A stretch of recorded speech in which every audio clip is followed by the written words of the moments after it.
नमस्कार दोस्तों, बोले इंडिया के एक और नए वीडियो में आप सबका स्वागत है। मैं हूं मंजर आलम।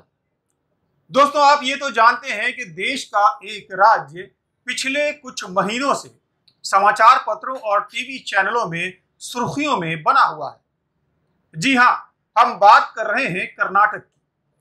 पहले हिजाब विवाद, फिर हलाल मीट विवाद, उसके बाद अजान विवाद और अब एक नया विवाद कैब विवाद को लेकर कर्नाटक सुर्खियों में बना हुआ है। भारत की सबसे अमीर महिलाओं में शुमार किरण मजूमदार शाह ने भी कर्नाटक में बढ़ते धार्मिक विभाजन पर चिंता जता चुकी है। माना जा रहा है कि इसकी वजह इस साल के अंत में संभावित कर्नाटक के विधानसभा चुनाव हो सकते हैं। तो आज के इस वीडियो में हम जानने की कोशिश करेंगे कि कर्नाटक में क्यों हो रही है धर्म की राजनीति और कैसे और किसको हो सकता है इससे फायदा। इसलिए आप आज के इस वीडियो को अंत तक जरूर देखिए। दोस्तों, आगे बढ़ने से पहले आपको याद दिला दें कि अगर आप मेरे चैनल पर नए हैं तो फौरन चैनल को सब्सक्राइब कर लीजिए और लाल बटन जरूर दबाइएगा ताकि हमारे हर आने वाले वीडियो की सूचना सबसे पहले आपको मिल जाए। चलिए बढ़ते हैं आगे। हिजाब मामले के बाद से कर्नाटक में नए नए विवाद सामने आ रहे हैं। कभी यहाँ हलाल मीट को लेकर बवाल हो रहा है तो कभी मुस्लिम दुकानदारों को लेकर। हाल ही में यहाँ पर अजान को लेकर भी विवाद हुआ और अब एक नया विवाद सामने आया है जिसे कैब विवाद कहा जा रहा है। दोस्तों, कैब विवाद को समझने से पहले एक नजर डालते हैं कि कैसे इस साल की शुरुआत से ही कर्नाटक में अलग अलग कारणों से दो संप्रदायों के बीच तनाव बढ़ने की कई घटनाएं घटी हैं। साल की शुरुआत में कुछ कॉलेजों में लड़कियों के हिजाब पहनने के विरोध के मुद्दे पर पूरे राज्य की राजनीति गरमा गई। मामला कोर्ट तक पहुंचा और कोर्ट ने स्कूल कॉलेजों में हिजाब पर बैन को सही ठहराया। हिजाब का मामला अभी थमा भी नहीं था कि कर्नाटक में हलाल मीट पर बैन लगाने की मांग जोर पकड़ने लगी। हाल ही में पुलिस ने हलाल मीट बेचने वाले एक मुस्लिम वेंडर पर हमला करने के आरोप में कुछ लोगों को गिरफ्तार भी किया। इसके अलावा मंदिरों के बाहर मुस्लिम वेंडर्स के सामान बेचने पर रोक लगाने का भी मुद्दा सुर्खियों में बना हुआ है। हाल ही में सरकार ने तय सीमा के अंदर लाउडस्पीकर के इस्तेमाल को लेकर कई मंदिरों, मस्जिदों और चर्च को नोटिस जारी किया है, जिसे लेकर बीजेपी सरकार पर लाउडस्पीकर पर रोक के बहाने अजान को निशाना बनाने के आरोप लग रहे हैं। इन विवादों के बीच कर्नाटक में अब कैब विवाद सामने आया है, जिसमें हिंदुओं से अपील की गई है कि वे मुस्लिमों से कैब सेवाएं न लें। दरअसल कर्नाटक में एक राइट विंग ग्रुप की ओर से हिंदुओं से मुस्लिम कैब, टूर और ट्रैवल ऑपरेटरों की सेवाएं नहीं लेने की अपील की जा रही है। स्थानीय समाचार पत्रों में छपे खबरों के अनुसार इस अभियान के तहत विंग के सदस्यों ने बेंगलुरु में कई घरों का दौरा किया और लोगों से मुस्लिम कैब ड्राइवरों की सेवाएं न लेने की अपील की। संगठन की ओर से कहा गया कि खासकर वो हिंदू मंदिरों और तीर्थ यात्राओं पर जाने के दौरान उनकी सेवाएं न लें। संगठन के प्रमुख भरत शेट्टी ने इस संबंध में पूछे जाने पर मीडिया से कहा कि जब कोई हिंदू व्यक्ति मंदिर या तीर्थ स्थल को जाते हैं तो मांसाहारी भोजन नहीं खाते हैं। ऐसे में किसी ऐसे व्यक्ति को वहां ले जाना जो हिंदू देवी देवताओं पर विश्वास भी नहीं करता है और अपने खान पान से मंदिर जा रहे व्यक्ति को अशुद्ध करता है, ये हिंदू धर्म व संस्कृति का अनादर होगा। दोस्तों, यह बयान ऐसे समय आया है जब कर्नाटक में हिजाब, हलाल मांस और मस्जिदों में अजान जैसे मुद्दों को लेकर पहले से ही विवाद चल रहा है।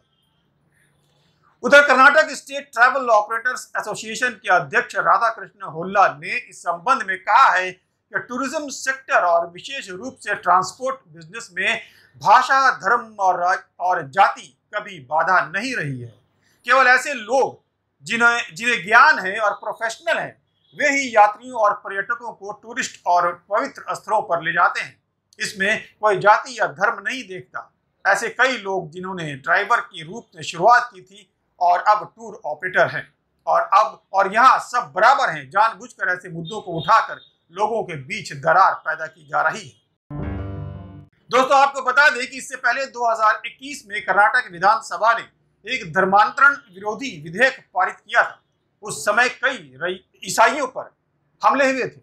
एक फैक्ट फाइंडिंग रिपोर्ट के मुताबिक 2021 में ईसाइयों पर सबसे अधिक हमलों के मामले में कर्नाटक देश में तीसरे स्थान पर था। यानी इस साल कर्नाटक में ध्रुवीकरण का मुद्दा चरम पर है। आगामी विधानसभा चुनाव को देखते हुए इन मुद्दों को ठंडा पड़ने के बजाय और गरमाने की आशंका है। भारत की सबसे अमीर महिलाओं में शुमार बायोकन लिमिटेड की चेयरमैन किरण मजूमदार-शाह ने भी कर्नाटक में बढ़ते धार्मिक विभाजन पर चिंता जता चुकी हैं। उन्होंने कहा है कि इस तरह की घटनाएं भारत की ग्लोबल लीडरशिप को प्रभावित करेंगी। किरण मजूमदार-शाह ने पिछले दिनों इंडियन एक्सप्रेस की एक खबर को शेयर करते हुए लिखा था कि कर्नाटक आर्थिक विकास के लिए हमेशा सबको साथ लेकर चला है और हमें धर्म के आधार पर ऐसे भेदभाव को जगह नहीं देनी चाहिए। अगर information technology and business transformation सांप्रदायिक हो गया तो ये हमारी ग्लोबल लीडरशिप को बर्बाद कर देगा। उन्होंने अपने ट्वीट में कर्नाटक के मुख्यमंत्री को टैग करते हुए उनसे रिक्वेस्ट की थी कि वो बढ़ते धार्मिक डिवाइड को रिजॉल्व करने के लिए कदम उठाएं। दोस्तों, यहाँ मैं आपको दैनिक भास्कर का एक रिपोर्ट दिखाना चाहूंगा, जिस रिपोर्ट में कर्नाटक में हो रहे ध्रुवीकरण के 5 कारण बताए गए। पहला कारण है हिंदुत्व कार्ड के जरिए जीत की कोशिश। बीजेपी यूपी की तरह कर्नाटक में भी हिंदू मतदाताओं को अपने पाले में करना चाहती है। दूसरा कारण है लिंगायत समुदाय की नाराजगी से बचना। आपको बता दें कि राज्य में 17% आबादी लिंगायत समुदाय की है, जो करीब 100 सीटों पर अपना प्रभाव रखती है। बीजेपी हिंदू कार्ड खेलकर लिंगायत वोटर्स का विकल्प तैयार करने की कोशिश कर रही है। तीसरा कारण है जल्द चुनाव करवाने की मंशा।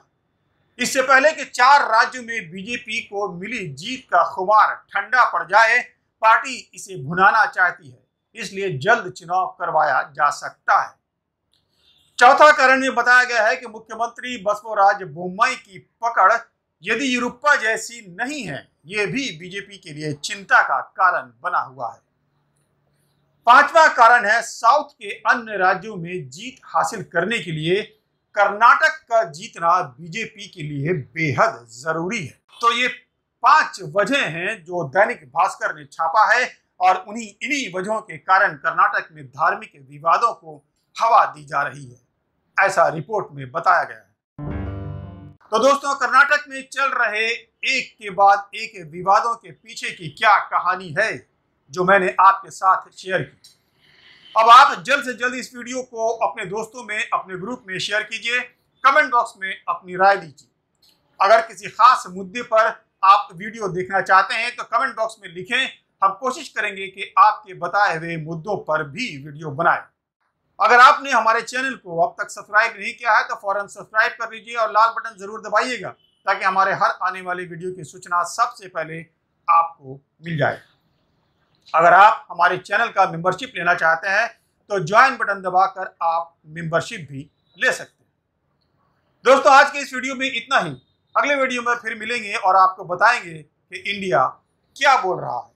तब तक के लिए नमस्कार।